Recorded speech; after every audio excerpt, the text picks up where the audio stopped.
Hey guys, what's going on? So today we're going over the patch note that I actually happened to miss around the time the update was going on, but this was actually released either yesterday or the day before yesterday, and it includes a lot more details about the update we had yesterday, including changes to almost every Valkyrie. I think one of the only ones that isn't in there is Scarlet Fusion, but we're going to cover like some general changes first, and then we're going to move on to the specific Valkyries. I'll leave the link to this in the comments below. If you also happen to miss it, you can just read it yourself if you want, because, you know, I'm not too experienced still, and so the chances for me to say something wrong at least once in this patch note reading is probably high.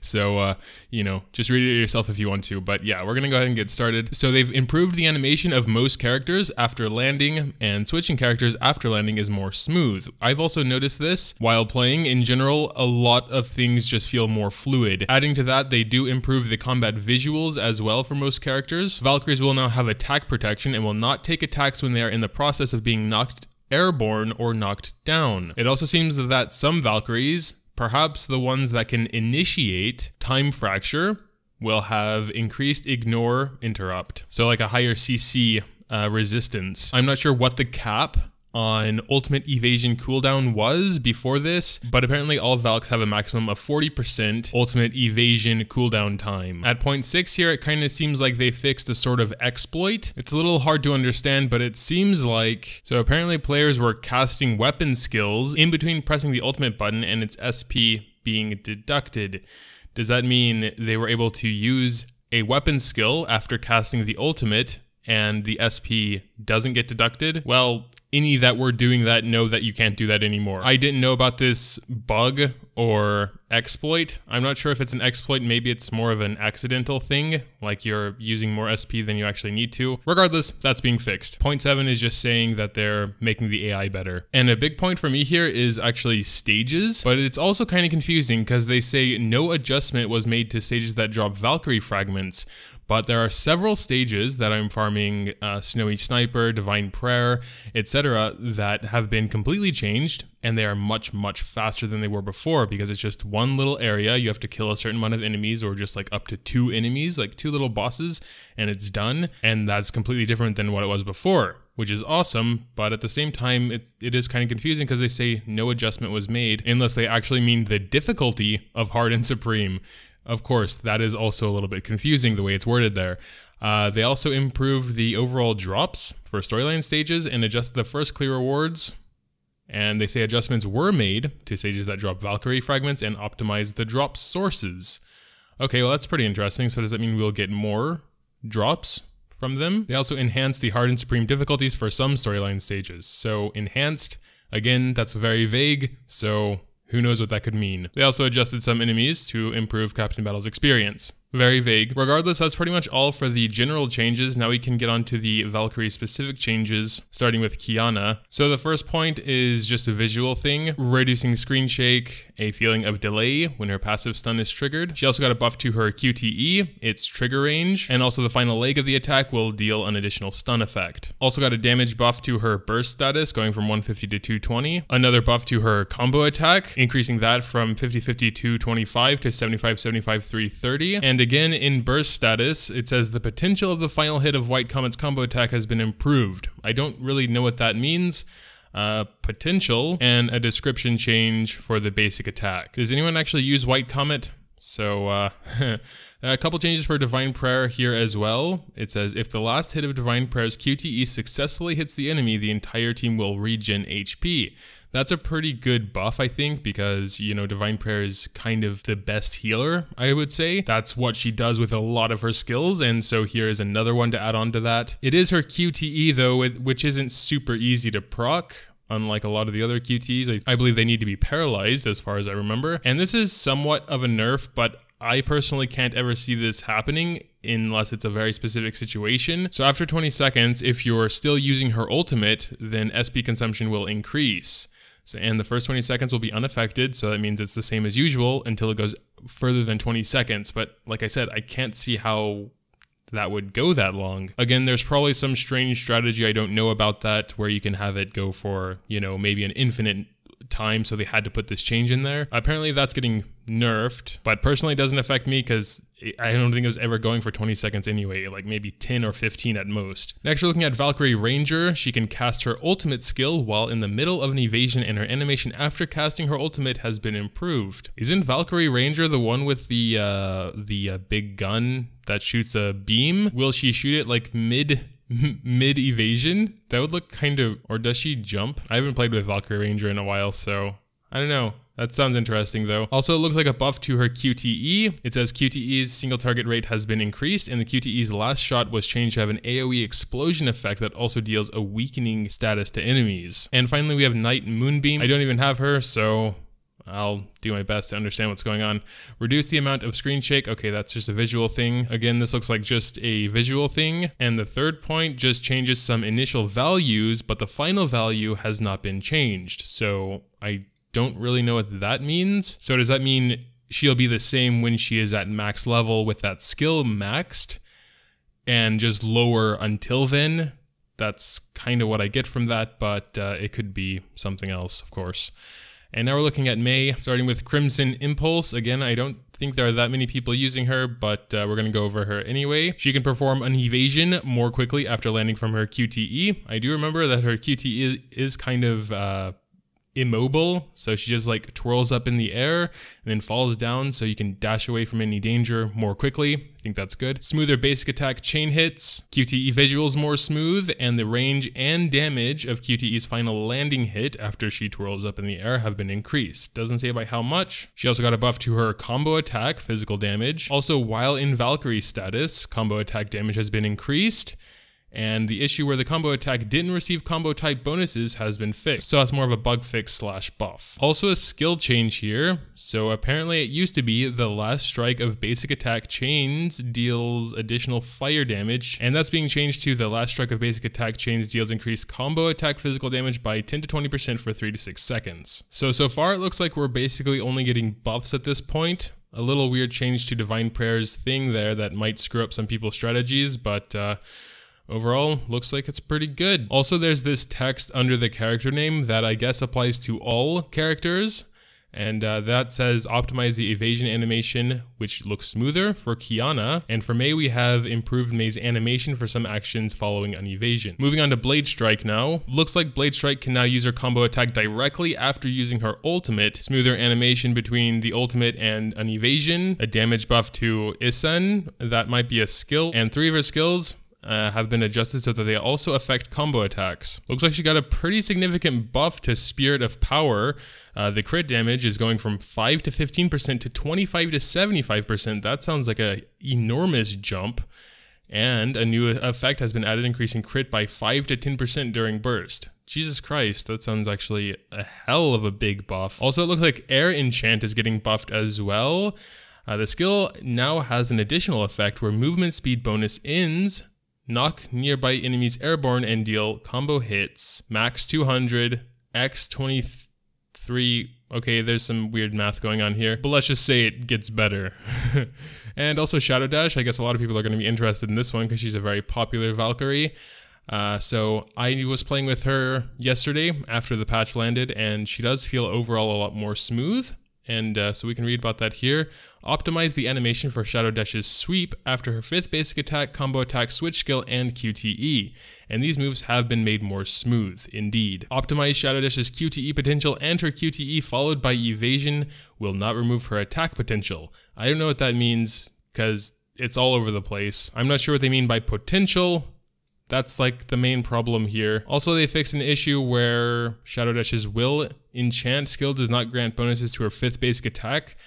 I don't know if anyone uses her 5th basic attack though, because it's mostly just dashing and attacking twice. Crescent Spin's description has been changed to better reflect its actual stats. Will Enchant got a nice crit damage buff. Crescent Spin can now be activated anytime during sweep attacks and QTE. Infinite Enchant and Will Enchant skills have been adjusted to also affect combo attacks. And Shadow Blade got a nice damage buff as well. Lightning Impress has a massive amount of things changing with her.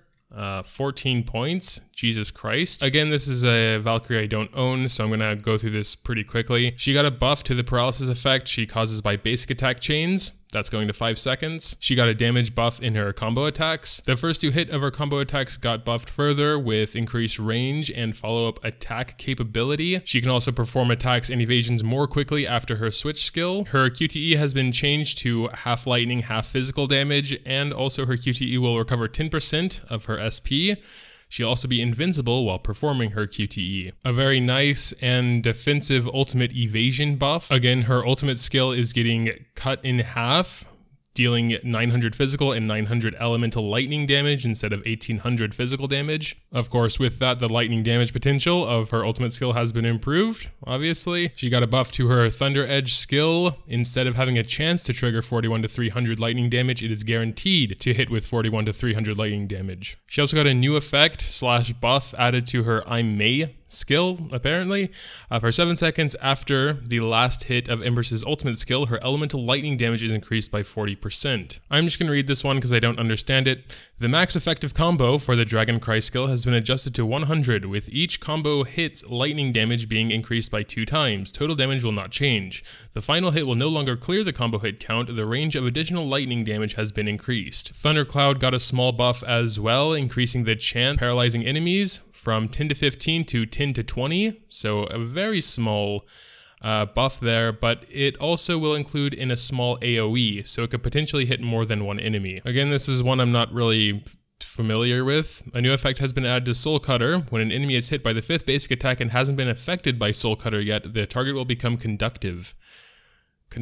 And we kind of saw the same thing for, I think, Moonbeam, was it, where the initial values of a lot of her skills have been increased. So does that mean she'll be stronger earlier on, but then at the end she'll be the same? Oh, on Moonbeam it just says the initial values for the following skills have been changed, not decreased.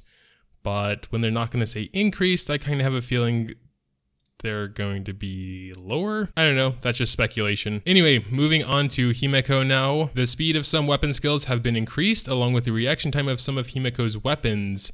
Increase the movement distance from Himeko's dashing attacks, and increase the feedback and reaction of Himeko's sprinting attacks, making it easier to hit enemies. I did notice this a bit, like I would hit and kind of teleport to the enemy on my Scarlet Fusion. I think, yeah, Scarlet Fusion's like the only one that doesn't get anything happen to her, which is kind of sad because she's like my favorite character. But whatever. So checking out Battlestorm first. So it looks like she got a small buff on her ultimate skill. It'll have a minor pulling effect the moment it is cast, bringing enemies closer to Himeko. Also, her QTE damage has been buffed as well. As for Valkyrie Triumph, looks like she's just getting a QTE range buff, as well as the ability to cancel it more quickly with evasions, and can directly enter the second hit of the basic attack chain, which can also be charged. Like with Lightning Empress, Blood Rose has a ton of changes happen to her. Again, sadly, it's another one I don't have, so I'm going to try and go through it rather quickly. She got a pretty nice buff to her charging basic attack, as well as gaining more SP from them, 25%. She also has a change to her ultimate skill. Honestly, I don't know what ignition time is, so I can't tell if this is good or bad, but it's going from 3 to 6 seconds. I know she hurts herself a lot while doing her ultimate, so if this ignition is a part of that, it might not be good. But those who own Blood Rose knows what this means anyway, so I'm going to move on. Another buff to her ultimate. So when she enters Blood Order, she will resist an attack 1 time. So she'll have like a 1-hit barrier. I guess any attack she can not take any damage from, and then I guess that's gone. The 4th point basically just increases her mobility, attack agility, and ability to turn. Oh, and this sounds like a pretty good one as well. So the first 10 seconds of her ultimate skill will consume less HP. She'll also have a new mechanic added to her that after an evade and slash, she can directly enter the second charged basic attack according to the flashing prompt that will appear, similar to Scarlet Fusion's perfect combo. That sounds pretty interesting. Flame Explosion has been changed to every charged basic attack will deal additional elemental fire damage. Don't know what it was before. Those who have her can judge that. Blood Echo seems to have gotten a duration buff from 2 to 4 seconds. It's burning time anyway. Round Dance seems to have gotten a buff as well, with all vertical slashes having an equal increased chance of elemental fire damage. When HP drops below 50% in Blood Order status, elemental fire damage can be increased as much as 30%. Refuge Blood also got a buff. It'll have the increased effect when HP drops below 66%, increases all damage up to 30%. Also, it looks like her Burning Blood skill also got a buff. It just says limitations for additional fire damage triggered in basic attack and in Blood Order status have been greatly increased. Or is that a nerf? Because it does say limitations. I don't know. I'm just going to read it. Maybe those that own Blood Rose will understand. She also got a change to her team skill, so in co-op with 2 other players, or 1 other player, whatever, she'll create a dual zone and recover 30 SP, preventing the enemy from being able to move. In the zone, Blood Rose's damage is greatly increased, but the original 10% attack speed bonus is apparently not there anymore for 10 seconds. The moment the dual zone ends, if Blood Rose is still in the range of the zone, she'll recover 25% of her max HP. Okay, so still, all in all, seems to be mostly buffs around the board. We're moving on to Bronya now. So for all Bronyas, it seems the charge time of her 3rd charging state has been slightly reduced, and charge attacks will go astray less often upon dodging in the 3rd charging state. Okay, that's good, because I know it's important to immediately evade after releasing her 3rd attack, because it'll be like an animation cancel, and she can start charging a bit sooner. So if you do that at like a split second too early, her 3rd shot can go anywhere. And also here's an interesting point. It says, Armor Yamabuki's laser charge will be interrupted upon casting her ultimate skill. So I've heard this is what actually makes Yamabuki really good, because she can kind of infinite laser when using her ultimate skill, and apparently that's getting removed, but not yet. So they're kind of warning you to, I guess, if this is how you're using Yamabuki armor, maybe don't invest in her so much, because that's getting taken away. Also, the connection between attacks and evasion for Bronya characters has been improved. I'd really like to know how you guys feel about Yamabuki armor's change here.